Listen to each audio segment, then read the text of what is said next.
Tinder is very, very secretive about what it once called its desirability score, a hidden rating given to every user that governs how often they're shown to people and who they're shown to. But Tinder is also charging men more for the same service.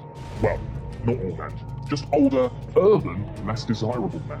Last year, Tinder settled an age discrimination lawsuit in California, as they were charging people over 30 twice as much for Tinder Plus. In other territories, Tinder continues to charge you differently based upon the personal data you hand them when you sign up. 50, living in a metropolitan area, will pay just under $35 for Tinder Plus, whereas a queer female under 30 living in the same area will pay just under $7 for the same service. Through pricing, Tinder is trying to fix its supply and demand problem. Netflix a mené une étude interne basée sur les données de 20 séries consommées sur 16 pays différents pour savoir à partir de quel épisode nous devenions accros.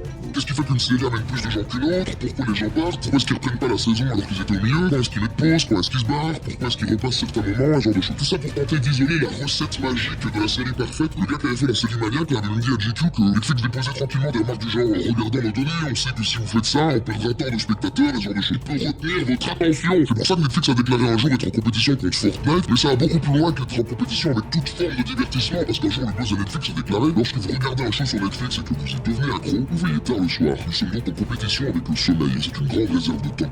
Again, we try not to think about it in addiction terms. We think about it as, what are you going to do with your time and when you want to relax? And you can watch linear TV, you can do video games, you can do YouTube, or you can watch Netflix.